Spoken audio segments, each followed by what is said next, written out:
It's just a blessing that I don't have to take medication for my depression. But you better believe that if it was so much so that I thought about harming myself, I wouldn't give a fuck what none of you niggas thought about me. Oh, my life, be waiting for you.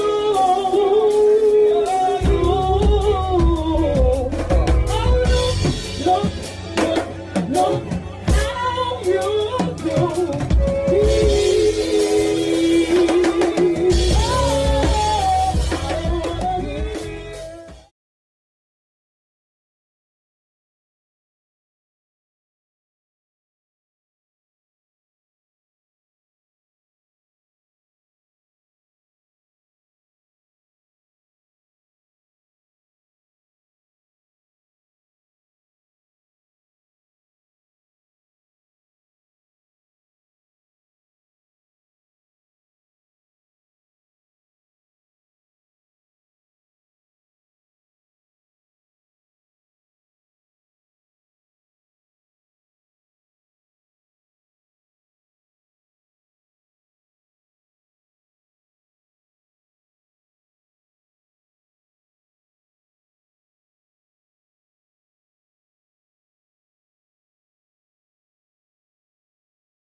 A single soft-shell bullet from a .38 caliber Smith & Wesson revolver that Pops kept at home had entered beneath Cynthia's chin and exited her temple.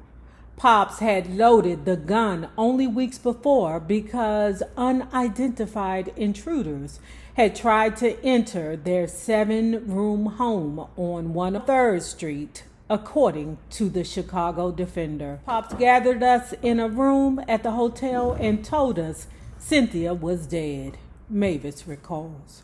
Mom was home at the time and it was rough just thinking about what she was going through. We were all in shock. So was Osiella, who was treated at a nearby hospital after her daughter was pronounced dead. Police found no suicide note or any evidence of foul play.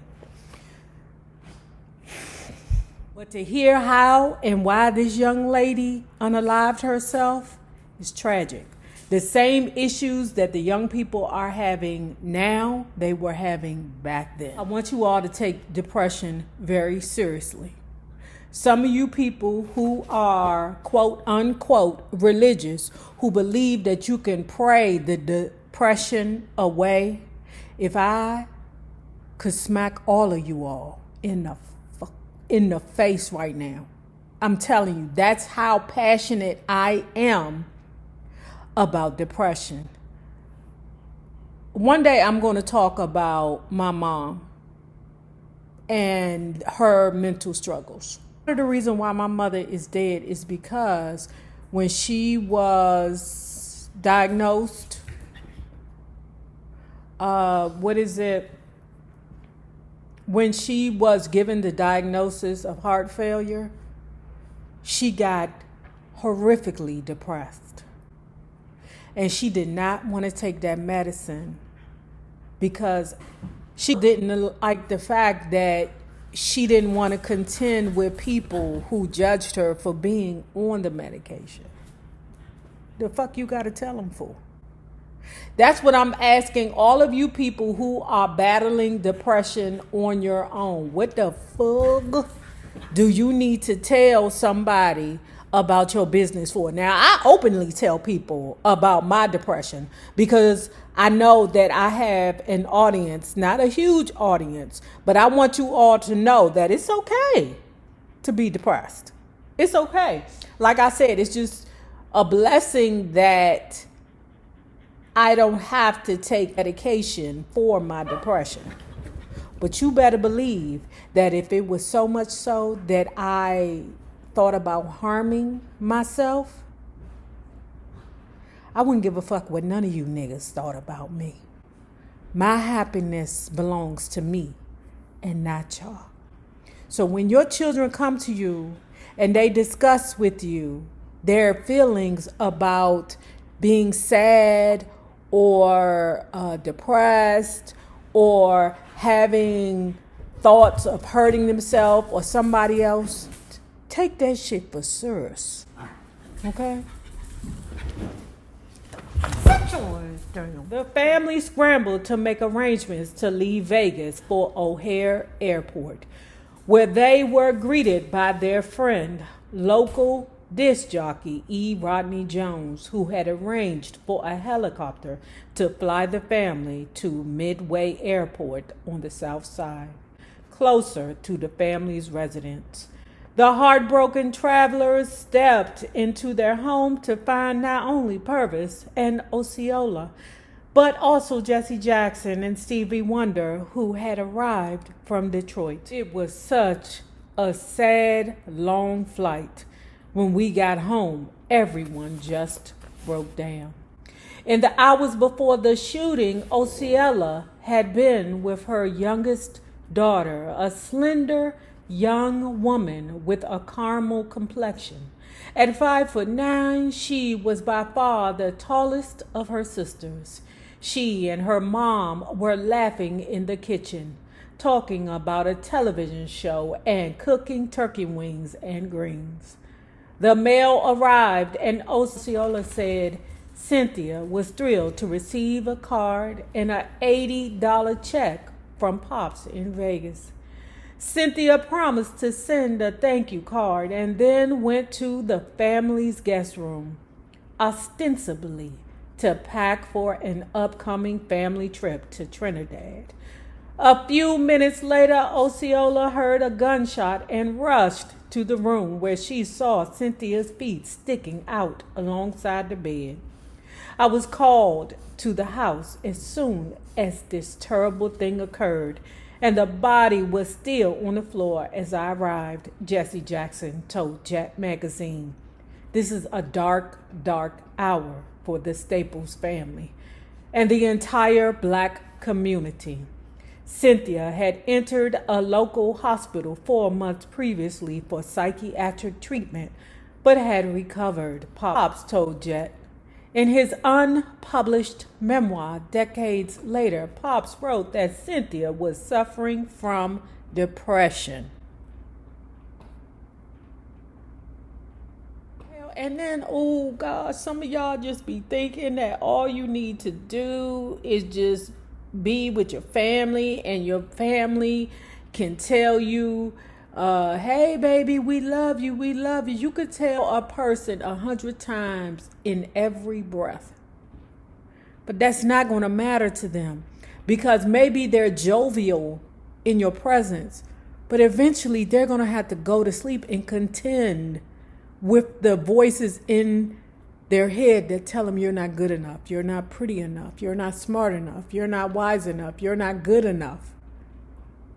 They're going to have to contend with that. And I know you people who do not understand depression will say, well, all I have to do is just tell them, you know, oh girl, you're beautiful. Oh girl, you not fat. You look good. You big mama, baby. All of that. Oh girl, it's okay that you lost your job. Girl, you gonna make it. You gonna make it. All these different things, I'm telling you. And then when you have depression and then you involve substances so you can fight those voices in your head telling you that you're not good enough, that you're not good enough to walk with other people. I know you think in your mind, let me just tell them that they're good enough. That is not enough. It's young people out here that don't even want to go outside because, quote unquote, their nerves are bad. They just don't want to deal with no rejection. Some of us can lose our job and bounce back. Some of us can break up with a partner and be okay. The funeral was held October 31st at Fellowship Missionary Baptist Church, where family friend Clay Evans was the pastor. The 90-minute service was attended by more than 1,000 people. C.L. Franklin, Jesse Jackson, and Al Bell were among those who eulogized Cynthia, who lay in state in a white dress. In the years since the family privately tried to cope with Cynthia's death while struggling with questions that never would be completely resolved. Leroy Kroom said he'd never heard his good friend Pervis mention a word about the tragedy. Pause, y'all. Keep in mind, y'all, although I may not respond to the comment, it doesn't mean that I don't read your comments. And what I want to try to do is interject the person's comments while I have it in my hand. This is coming from Gnarls Barkley 123. Great read, Nay. Good morning, all. The Staples family never speaks of Cynthia, and most people don't know about her at all. I've watched interviews and documentaries, and never a word about Cynthia.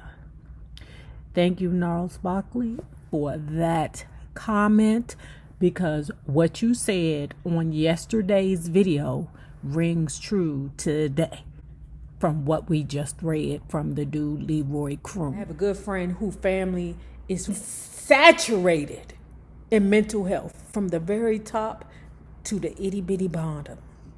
Saturated in it. And they don't talk about it. You got to pay attention. If your grandmother committed suicide, baby, pay attention, because your mama or your grandchild might show hints of depression. Don't just be like, oh, my girl, they had to put my aunt in with St. Elizabeth twice. Pay attention. That's your bloodline. That means that their mother, your grandmother, could carry a gene of depression or schizophrenia or bipolar. Pay attention. Pay attention. Get in front of it.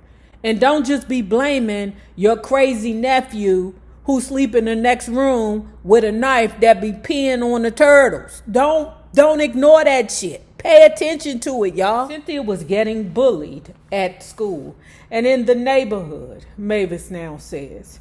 Kids can get so cruel. They would stay on her. You can't sing. Why can't you sing with your family? And some of us would be like, because I'm at home with the money. Mind your business, bitch. Some of us can do that. Others would allow that to penetrate them. You know, some people just cannot handle it. If you're already a fragile person mentally, and then you got other mother hunchies coming to you talking shit to you, saying to you, you can't sing. Everybody can't sing.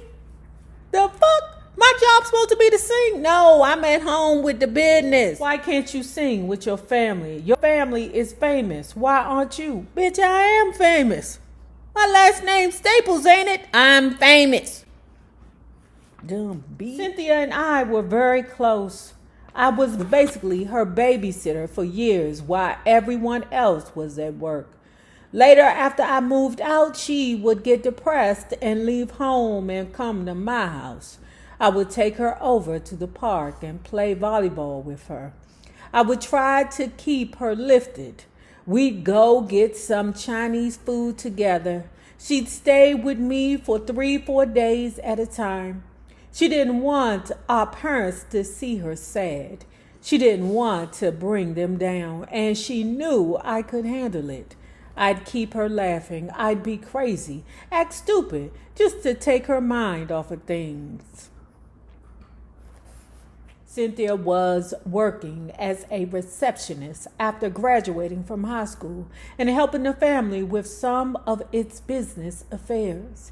Mavis says, I would tell Pops we need to put Cynthia in the group after she graduates high school, but Pops felt the group was set.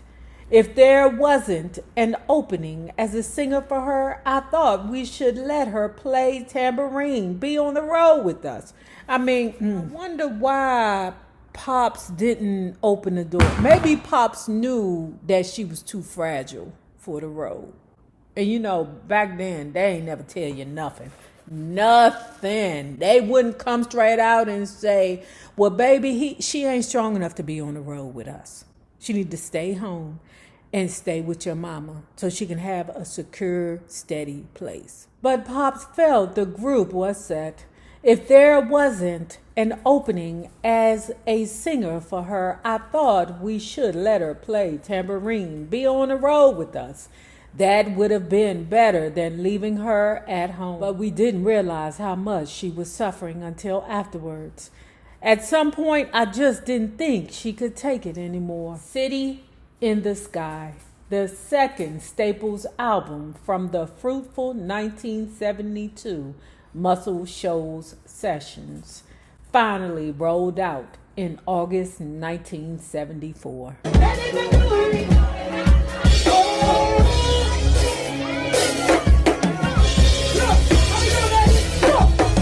Oh, my life.